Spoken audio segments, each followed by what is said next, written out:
Page number 10 پہ میں second paragraph کا ابھی انالیسس دیکھ رہا ہوں کہ اس سین کے اندر جب سیلف جو ہے وہ بیلنڈا کے کانوں میں سرگوشی کرتا ہے تو وہ ہمیں ایسا لگتا ہے کہ جس طرح سیٹن ہے، وہ جس طرح سیٹن پیراڈائز لاسٹ کے اندر کام کر رہا ہے، جس طرح سیٹن جو ہے وہ ایو کو بہکانے کی کوشش کرتا ہے. اور یہ چیز یہ بھی سجیسٹ کرتی ہے کہ یہاں پہ کوئی چیز سیلفس کے بارے میں کوئی چیز بڑی ڈیولش ہے، کیونکہ یہ سیلف جو ہے یہی بیلنڈا کو ایک ٹیمپٹنگ ویژن دیتے ہیں، اسے جو ہے وہ اس کے ذہن میں ایک بہکاوا سا لے کے آتے ہیں، اس کو ایسا خواب لے کے آتے ہیں، ایک خوبرو نوجوان کا خواب دے کے لے کے آتے ہیں، جبکہ اس کی ذمہ داری تو دراصل اس کی عصمت کی حفاظت کرنا ہے. تو جس طرح اس نے ویمن کی جو ساؤلز ہیں ان کو سارٹ آؤٹ کیا 4 کروڈ کیٹیگریز کے اندر، جن کے بارے میں ہم یہ بات کرتے ہیں، جو کہ اٹریکٹیو وومن اور ان اٹریکٹیو وومن کو ڈسٹنگوش کرتی ہیں. اس سے ہمیں پتہ چلتا ہے کہ اس نے سپر نیچرل مشینری کو بھی انٹروڈیوس کر دیا، اور یہ چیز اشور کرتی ہے کہ الیگزینڈر پوپ کس حد تک عورت کے اوپر فوکس کر کے بیٹھا ہوا ہے، یعنی کس حد تک اس نے فوکس کیا ہوا ہے. یا آگے بات کریں گے پیج نمبر 10 پہ تیسرا پیراگراف ہوگا کہ کچھ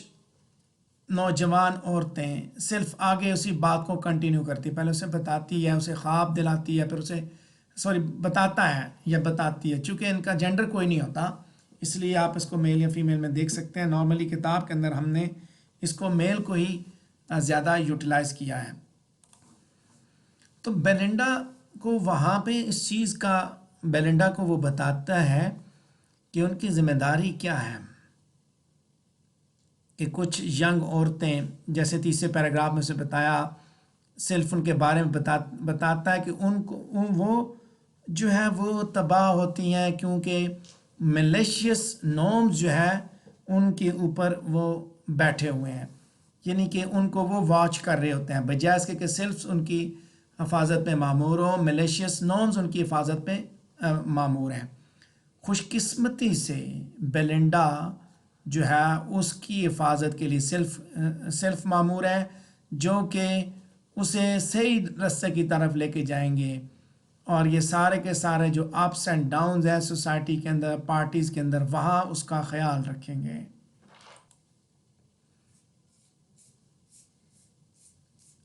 اب یہاں یہ بات بھی بتائی جاتی ہے کہ سیلف جو ہے اس چیز کو بھی انشور کرتے ہیں کہ زندگی جو ہے بڑی گلیمرس ہے، خواتین کے لیے زندگی میں بڑی ایکسائٹمنٹ ہے، اور وہ ساتھ ساتھ یہ بھی بات کرتے ہیں keeping things working properly in the tie shop of the heart, دل کے اس ٹائی شاپ کے اندر کس طرح انہوں نے چلنا ہے. سو لیڈیز کے جو خواتین کے جو دل ہیں وہ بیسیکلی دربار کی زندگی کو ریفلیکٹ کرتے ہیں،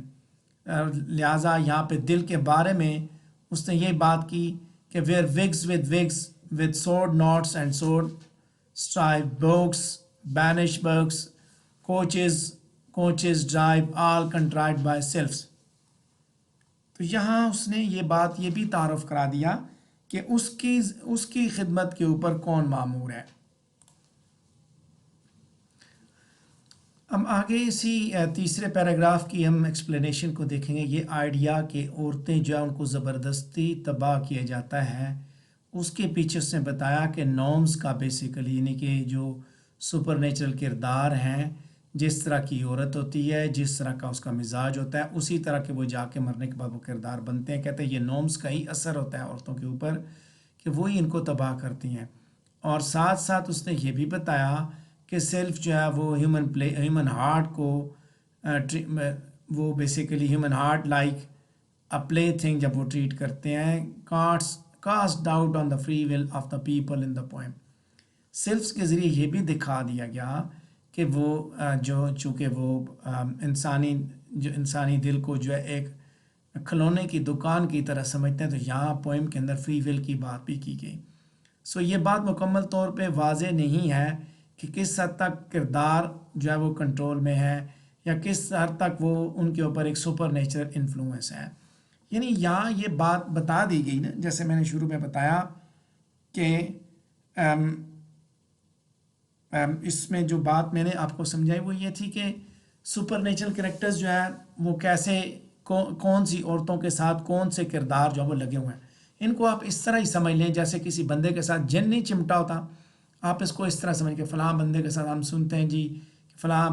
خاتون کے ساتھ جن چمٹا ہوا ہے، تو یہ وہ جن ہیں جو عورتوں کے ساتھ چمٹے ہوئے ہیں اور ان کے ساتھ ان سے اس طرح کی حرکتیں کرواتے ہیں۔ آپ اس کو فار بیٹر انڈرسٹینڈنگ یہ سمجھ لیں سپر نیچرل کریکٹرز ہیں، جن بھی سپر نیچرل ہیں، ہم اپنی اوپینین کے حساب سے یہ سمجھ لیتے ہیں تاکہ زیادہ بہتر انداز میں آپ کو پتہ بھی چل جائے، ٹھیک ہے۔ اور اگر آپ کے یہاں کسی کے ساتھ یہ پرابلم ہوا ہے، کوئی ایکسپیرینس آپ نے کیا ہو، تو ہوتا ہے اس طرح کہ جس بندے کے ساتھ یہ اس طرح کی چیزیں ہوں تو اس سے وہ اس طرح کی حرکتیں کرواتے بھی ہیں جو کہ عام طور پہ انسان نہیں کرتا۔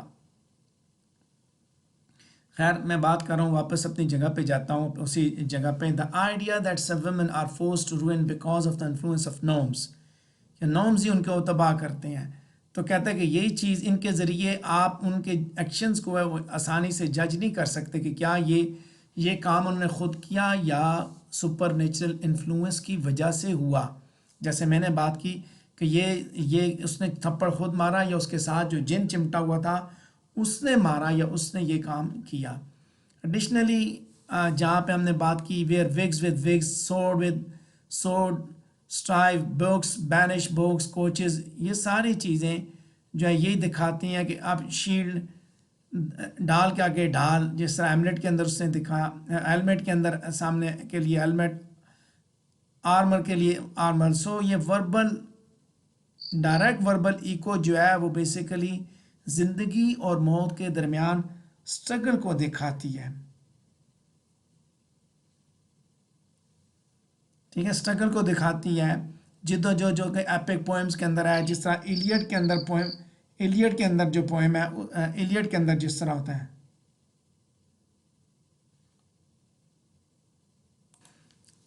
جس طرح گریٹ ایپکس کے اندر لڑائی کی بات کی جاتی ہے، تو یہاں پہ بھی اس نے دکھایا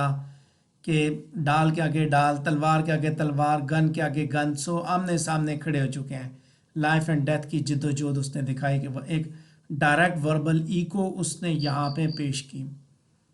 پیج نمبر 10 پہ ہم سیکنڈ لاسٹ پیراگراف کو دیکھیں گے کہ سیلف جو آگے یہ ایکسپلین کرتا ہے کہ اس کا نام ہے ایریل، اور اس نے ستاروں سے کنسلٹ کیا اور اس نے یہ دیکھا کہ کوئی بڑی تباہی جو ہے وہ قریب ہے، کوئی تباہی آنے کو ہے، اور وہ اس بارے میں شور نہیں ہے کہ کیا ہوگا، کیا واقعہ ہوگا، لیکن وہ بیلنڈا کو اس چیز پہ جو ہے وہ وارن کرتا ہے، اس خطرے سے آگاہ کرتا ہے، جس کے بارے میں الیگزینڈر پوپ شروع میں یہ مینشن کرتا ہے کہ the pious made to be wear of men, ٹھیک ہے، جو کہ ایک بڑی پاکیزہ عورت ہے اور اسے مرد سے بچنا چاہیے۔ یہاں یہ بات ذہن میں رکھنی ہے، دا پائس میڈ، الیگزینڈر پوپ نے جب سیٹائر کو ڈیفائن کیا تو اس نے یہ کہا کہ پریز انڈیزروڈ، ٹھیک ہے، از کالڈ سیٹائر، تو یہاں پہ بھی یہ پائس میڈ کا جو ورڈ یوز ہوا ہے یہ بیسیکلی یہی چیز ہے، انڈیزروڈ پریز ہے، یعنی کہ پیج نمبر 10 پہ اسی انالیسس کو دیکھیں گے جو بلو رنگ میں ہم نے دیا ہوا ہے کہ ایریل جو ہے اپنا نام جو ہے وہ ایک ٹرکسٹر اسپرٹ کے ذریعے وہ ڈپک کرتا ہے، جس طرح شیکسپیئر نے ٹیمپسٹ کے اندر دکھایا، جو کہ ریڈر کو یہ سجیسٹ کرتا ہے کہ اس کے اندر ان دونوں کے اندر کوئی لائکلی سملرلی مسچیویس ہونے والا ہے۔ اس کی جو وارننگ ہے وہ بیسیکلی اس چیز کے اوپر، یعنی کہ جو وارننگ وہ دیتا ہے، جس خطرے سے وہ آگاہی کرتا ہے، بیسیکلی وہ اس چیز پہ ایمفیسائز کرتی ہے کہ دنیا کے اندر عصمت کی اہمیت کیا ہے، چیسٹیٹی کی، اور ان ٹرن جو ہے وہ اس کے ساتھ ساتھ وہ فیمیل سیکشوالٹی جو پوپ کے زمانے کی ہے اس کے ریسٹرکٹیو سٹینڈرڈز کو بھی ہائی لائٹ کرتا ہے۔ پیج نمبر 10 پہ لاسٹ پیراگراف کو دیکھیں گے، کتے کی بات کی گئی، شاک، اس نے یہ فیصلہ کیا، the shark has decided Belinda has been sleeping for too long، اس نے یہ فیصلہ کر لیا کہ وہ بڑے دیر سے سو رہی ہے اور وہ اسے جگاتا ہے، اور اس کے بعد وہ اٹھتی ہے، کچھ لو لیٹرز پڑھتی ہے، اور اس کے بعد وہ ایریل کے اس میسج کو جلد ہی بھول جاتے ہیں۔ بیلنڈا کی یہ خوبی، انالیسس دیکھیے، بیلنڈا کی یہ خوبی کہ وہ اتنی جلدی جو بھول جانا ہے، اس کی یہ جو قابلیت یا اس کی خامی، بیسیکلی جیسے وہ خط پڑھتی ہے تو اس سے پتہ چلتا ہے کہ ساری چیزیں کہ وہ زیادہ اس کو اس چیز سے کوئی توجہ نہیں، وارننگ سے کوئی توجہ نہیں، بلکہ اس کو اپنی تعریف زیادہ اچھی لگتی ہے، وارننگ سے زیادہ اس کو تعریف اچھی لگتی ہے، اچھی چیزوں کو اس نے سامنے رکھا اور ایسی چیزوں کو وہ بھلا دیتی ہے۔ پیج نمبر 11 پہ آ چکا ہوں، یہاں پہ کینٹو 1 کی سمری اور اس کے انالیسس کا فرسٹ پیراگراف دیکھیں گے پیج نمبر 11 پہ، کہ سیلف اور بیٹی کی مدد کے ساتھ بیلنڈا جو ہے وہ اپنی ڈریسنگ کا جو پروسیس ہے اسے وہ سٹارٹ کرتی ہے، یعنی کہ وہ اپنا میک اپ شروع کرتی ہے، اپنے آپ کو وہ دلہن بناتی ہے۔ بیٹی جو ہے وہ ایک پیگن پریسٹس کے طور پہ پیش کی گئی، جبکہ بیلنڈا جو ہے وہ خود ایک دیوی ہے، اور اس کا ڈریسنگ ٹیبل جو ہے وہ ایک آلٹر ہے جہاں پہ پرائڈ کے سیکرڈ رائٹس جو ہے وہ پرفارم کیے جاتے ہیں، یعنی وہ خود ایک دیوی ہے۔ جیسے ہم نے بات کی، اگر آپ جب گریک ڈراماز وغیرہ پڑھیں گے، گریک لٹریچر، تو وہاں پہ یہ ہوتا ہے کہ دیویوں کے اس میں شان میں وہ پیش کیے جاتے ہیں، یہ اس طرح کی سچویشنز، یہ آلٹرز، قربانیاں وہاں پہ لگائی جاتی ہیں، جانور قربان کیے جاتے ہیں، تو یہاں پہ بھی یہ سچویشن کہ خود ایک دیوی ہے اور اس کا ڈریسنگ ٹیبل بیسیکلی ایک آلٹر ہے، قربان گاہ ہے۔ اگین دیکھیے یہاں پہ کس طرح اس نے ہیومرس ٹون کے اندر اس نے وہی انڈیزروڈ پریز کی، praise undeserved is called satire. Page number 11 پہ میں ابھی پہلے پیراگراف کے ساتھ انالیسس دیکھ رہا ہوں کہ بیلنڈا کے ڈریسنگ روٹین کی جو ڈسکرپشن ہے وہ بیسیکلی ایپک پوئٹری کی کنونشن کو ایکو کرتی ہے، کہ کس طرح کا سین اس نے دکھایا کہ جس طرح ہیرو جو ہے وہ اپنا لباس پہنتا ہے، اس کمرے کا جہاں پہ اس کا وہ آرمر ہے، اس کا لباس کس طرح کا ہے، وہ کس طرح تیار ہوتا ہے، یہاں پہ اس چیز کو اس نے دکھایا۔ پریز انڈیزرو، اگین وہی بات کہ ہیرو جس طرح ایپک کا ہیرو ہوتا ہے، اس کا لباس، اس کی زرہ بختر، اس کی تلوار، اس کی تیر، اس کے پاس تیر، اس کی کمان، اس کے جو ہے وہ سر پہ وہ اس کی جو ٹوپی ہے فولادی ٹوپی، ان چیزوں کو جس طرح ڈپک کیا جاتا ہے، اس طرح اس نے اس کے ڈریسنگ ٹیبل، اس کا جو وہ کاسمیٹکس اور جیولری، اس طرح اس نے ایکسپلین کی ہیں۔ سو آرمر سین کو ڈریسنگ سین کے ذریعے ایمفیسائز وہ کرتا ہے کس طرح how low the stakes are here, she is not preparing for war, she is preparing to socialise,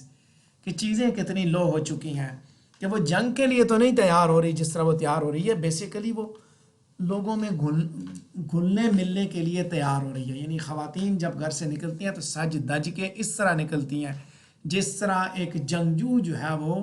ایک جو بڑا واریر جو جنگجو ہیرو جو ہوتا ہے، جس طرح وہ اپنا لباس جنگجوؤں والا لباس، اپنا گھوڑا تلوار وہ چمکا کے وہ نکلتا ہے جنگ کے لیے، یہ اس طرح نکلتی ہیں۔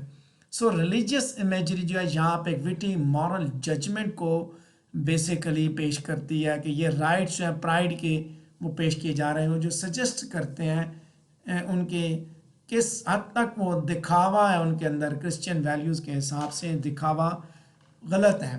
دکھاوا پن بھی اس نے دکھایا، اس نے وینٹی کی بات بھی کی کہ ان کے اندر کتنا دکھاوا پن موجود ہے۔ پیج نمبر 11 پہ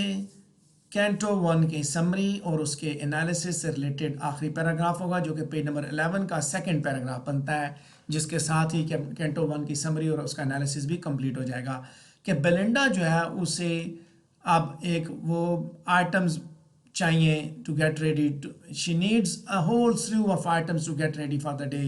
جس کے اندر انڈیا کے گلوئنگ جیمز ہیں، عربیہ، آل عربیہ کے اچھا ٹورٹائز ہیں، elephant in the front of combs, in the form of combs puffs. دیکھیے جس طرح وہاں پہ لباس کی بات کی، جنگجو کا لباس، تو یہاں پہ کون سی چیزیں ہیں اس کے پاس؟ بیلنڈا ایک ہیروئن ہے اور اس کے پاس کیا ہے؟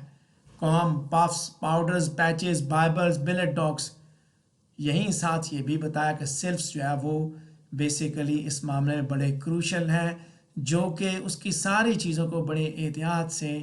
ارینج کر رہے ہیں، گو کہ وہ نظر نہیں آتے، جس کا مطلب یہ ہے کہ بیٹی از پریز فار لیبرز ناٹ ہر اون، کہ بیٹی کی تعریف کی جا رہی ہے کہ جو اس کا کام کرے، لیکن اصل میں وہ خود کام نہیں کرتی بلکہ صرف ہی یہ سارا کا سارا کام جو سر انجام دے رہے ہیں۔ یہاں پھر دیکھیں الیگزینڈر پوپ کس طرح دکھاتا ہے، اس کے کمرے کا نقشہ کس طرح پیش کرتا ہے۔ چونکہ اس نے ایک ماک ایپک لکھی ہے تو لہٰذا جب آپ اس کو ایک دفعہ ساری سمری کو سن لیں گے، کریٹیکل انالیسس سے ریلیٹڈ جب آپ کوسچنس کو سن لیں گے، دوبارہ ضرور اس کو ایک دفعہ سنیے گا تاکہ آپ کو زیادہ کلیئرٹی ہو جائے کہ اس کے اندر اصل میں کیا کہانی ہے۔ بیلنڈا، اب اس پیسیج کے اندر دیکھا جائے ونس اگین اسی چیز کو امفیسائز کرتے ہیں کہ بیلنڈا کی وینٹی کو بیسیکلی جو ابسرڈیٹی ہے اس کے اندر، اس کی وینٹی کی، اس کے اوپر زور دیا جاتا ہے کہ by showing just how many fancy grooming items she needs, کہ کیا کیا اسے چاہیے، اور اس کے ساتھ ساتھ اس کے ایگزوٹک آئٹمز جو ہے وہ بیسیکلی اس زمانے کے جو کولونائزیشن ہے اس کو بھی وہ دکھاتے ہیں کہ برطانیہ کہاں تک پہنچ چکا، انڈیا کے glowing gems all Arabia tortoise and elephant in the form of combs, puffs, powders and patches and bauble and billet dogs۔ یہاں پوپ جو ہے وہ عریبین پرفیوم کے باکسز کی بات کر رہا ہے، اس کے بعد وہ بیلنڈا کے بارے میں بات کرتے ہوئے دکھاتا ہے، گریٹ کنکرر کی صورت میں دکھاتا ہے، فارن لینڈز کی کنکرر ہے وہ، بائبلز کی بات کی جا رہی ہے، مذہب کی کتابیں بھی اس کے پاس موجود ہیں، پریز انڈیزروڈ۔ سو بائبل کی مینشن یہاں پہ بیسیکلی ٹریویل آئٹمز کے ساتھ ساتھ جوڑی گئی، تو یہاں وہ دکھاتا ہے کہ وہ کس حد تک اپنی ریلیجیس ڈیوٹیز پرفارم کر رہی ہے۔ مزید برآں حقیقت یہ ہے کہ صرف جو ہے وہ بیٹی کے ساتھ کام کر رہے ہیں، سیکریٹلی کام کر رہے ہیں، اور یہ ان کا کام نہیں ہے، بلکہ یہی چیز ایک شخص پیدا کرتے ہیں وہ کس حد تک یہ کردار جو ہے وہ اپنے ایکشنز میں ذمہ دار ہیں۔ تو یہاں تک آ کے ہمارا پہلا جو کینٹو ہے وہ کمپلیٹ ہوتا ہے۔ آپ سے میری یہ ضرور گزارش ہوگی کہ آپ اس کا اوریجنل ٹیکسٹ اور پیرافریز پڑھیے گا تاکہ مزید آپ کو اس سے آئیڈیا ملتا جائے کہ اس کے اندر اور کیا کیا چیزیں آ سکتی ہیں۔ تو اسی کے ساتھ ہمارا فرسٹ کینٹو کمپلیٹ ہوا۔ اگر آپ کے ذہن میں کوئی سوال ہے تو آپ پوچھ سکتے ہیں۔